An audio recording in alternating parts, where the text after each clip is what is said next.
திருவள்ளூர் மாவட்டம் சிறுவாபுரியில் உள்ள பாலசுப்பிரமணிய சுவாமி திருக்கோவிலின் திருக்குளத்தை சுற்றிலும் மதுபாட்டில்கள் சிதறி கிடப்பதால் பக்தர்கள் அவதிக்குள்ளாகி வருகின்றனர். சமூக விரோதிகளின் இச்செயலை உடனடியாக அறநிலையத்துறையினர் மற்றும் காவல்துறையினர் கவனித்து குளத்தை பாதுகாத்து பக்தர்கள் பாதுகாப்பாக சுவாமி தரிசனம் செய்திட நடவடிக்கை எடுக்க வேண்டும் என கோரிக்கை எழுந்துள்ளது.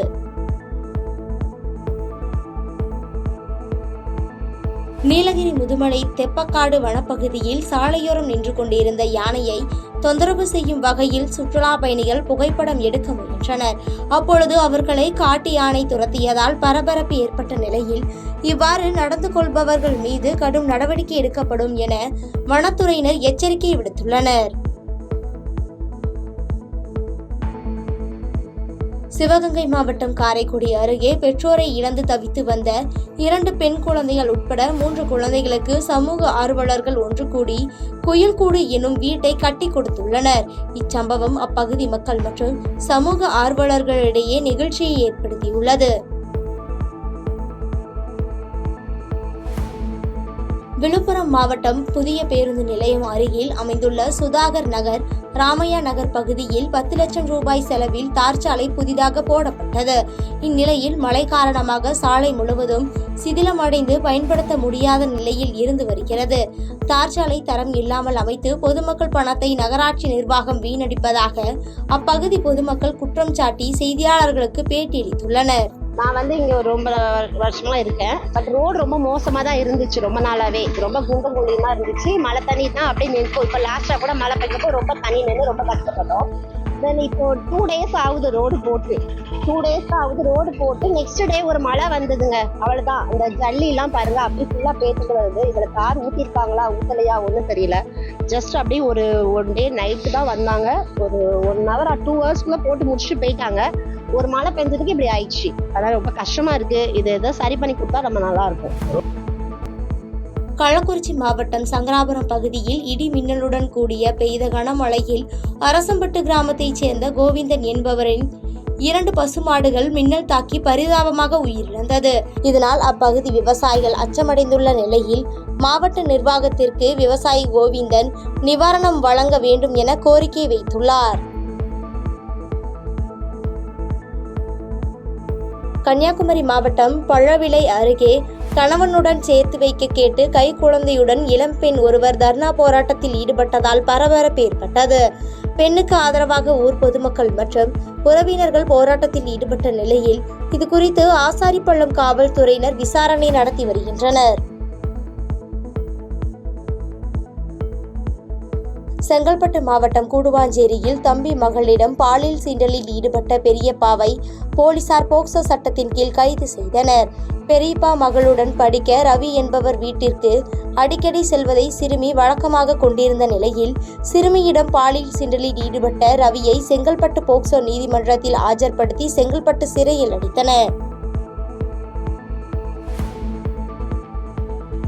திருவள்ளூர் மாவட்டம் பொன்னேரி அருகே பல தலைமுறைகளாக கிராம நத்தம் நிலத்தில் குடியிருந்து வரும் மக்களுக்கு இலவச வீட்டுமனை பட்டா வழங்க கோரி கோட்டாட்சியர் அலுவலகத்திற்கு பேரணியாக செல்ல முயன்றவர்களை காவல்துறையினர் தடுத்து நிறுத்தினர். 10 ஆண்டுகளுக்கு மேல் குடியிருக்கும் மக்களுக்கு பட்டா வழங்கிட முதலமைச்சர் உத்தரவிட்ட நிலையிலும் அதிகாரிகள் உரிய முறையில் ஆய்வு செய்து பட்டா வழங்கிட வேண்டும் என போராட்டக்காரர்கள் செய்தியாளர்களுக்கு கோரிக்கை விடுத்து பேட்டியளித்துள்ளனர். 10 ஆண்டுகளுக்கு மேல குடியிருந்தாங்கன்னா அவங்களுக்கு எல்லாம் பட்டா கொடுக்கணும்னு அவர் சொல்லியிருக்காரு. ஆனா பூர்வீக குடிமக்கள் இவங்க அந்த பட்டா கேட்டு இன்றைக்கு அண்ணா சாலையில பொன்னேரியில் இருக்கக்கூடிய அண்ணா சிலையில இருந்து நம்ம ஆர்டிஓ அலுவலகம் முன்பு வரை பேரணியாக சென்று அந்த பொதுமக்கள் மத்தியில் இருக்கக்கூடிய கோரிக்கை மனுக்கள் வழங்குறதா இருந்தோம். போலீஸ் காவல்துறை அனுமதி மறுக்கப்படுகிறது. ஏன்னா இங்க எக்ஸாம் நடக்குது, டிராபிக் ஆகும். உங்களுடைய கோரிக்கை மனுக்களை சம்பந்தப்பட்ட அதிகாரிகள் இங்க வர வச்சு தாசில்தார் ஆர்டிஓ எல்லாம் வந்திருக்காங்க. அவங்க உங்க மனு வாங்கிட்டு உங்க மேல உரிய நடவடிக்கை எடுப்பாங்கன்ற மாதிரி கேட்டுக்கிட்டு இங்க எங்களை தடுத்து நிறுத்திருக்காங்க. எங்களை பொறுத்தவரை என்ன கேட்கிறேன்னா இந்த குடிமக்களுக்கு உடனடியாக பட்டா வழங்கணும். புதுச்சேரி காரைக்கால் மாவட்டத்தில் சுனாமி, கடும் புயல் மற்றும் வெள்ளம் காரணமாக ஏற்படும் பேரிடர் காரணமாக செய்யப்படும் ஒத்திகை குறித்து ஆலோசனை கூட்டம் காரைக்கால் மாவட்ட ஆட்சியர் அலுவலகத்தில் நடைபெற்றது. இதில் தங்களிடம் உள்ள படகுகள் மற்றும் மீட்பு சாதனங்களை ஆகியவை குறித்து அட்டவணைப்படுத்தி தேவைப்படும் பொருட்கள் குறித்து மாவட்ட நிர்வாகத்திற்கு அறிக்கையாக சமர்ப்பிக்க வேண்டும் என துறை அதிகாரிகளுக்கு மாவட்ட ஆட்சியர் அறிவுறுத்தினார். கோவை மாவட்டம் கருமத்தம்பட்டி நகராட்சி கிருஷ்ணாபுரம் விநாயகர் கோவில் அருகே பொதுமக்கள் வீசி செல்லும் குப்பைகளால் துர்நாற்றமும் சுகாதார சீர்கேடும் ஏற்பட்டுள்ளது. இதனால் அப்பகுதி மக்கள் பல்வேறு இன்னல்களை சந்தித்து வரும் நிலையில் இதுகுறித்து மாவட்ட நிர்வாகம் நிரந்தர தீர்வு காண வேண்டும் என்று அப்பகுதி பொதுமக்கள் வேண்டுகோள் விடுத்துள்ளனர்.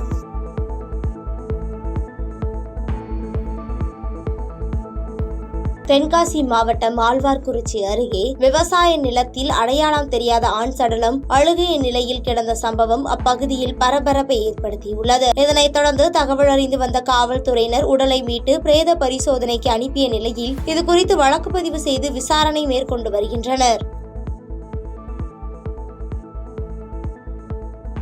திருவண்ணாமலை மாவட்டம் வந்தவாசியில் திமுக சார்பில் மத்திய அரசை கண்டித்து கண்டன பொதுக்கூட்டம் நடைபெற்றது. முன்னதாக தமிழ் மொழி குறித்து உறுதிமொழி எடுக்கப்பட்ட நிலையில் ஏராளமான திமுக உறுப்பினர்கள் கலந்து கொண்டனர்.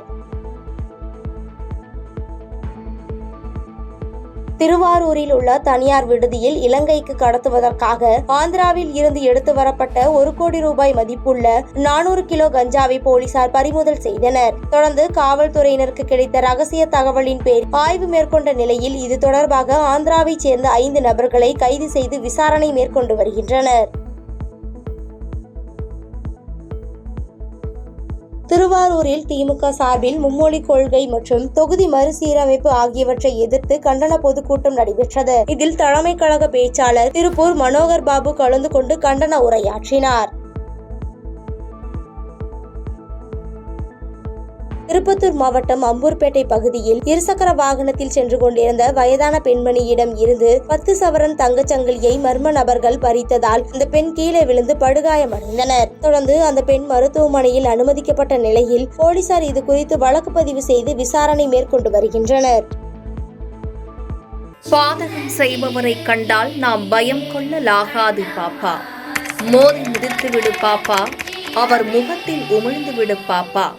அண்மை செய்திகளை உடனுக்குடன் தெரிந்து கொள்ள இணைந்திருங்கள் எம் நாடு தொலைக்காட்சியுடன்.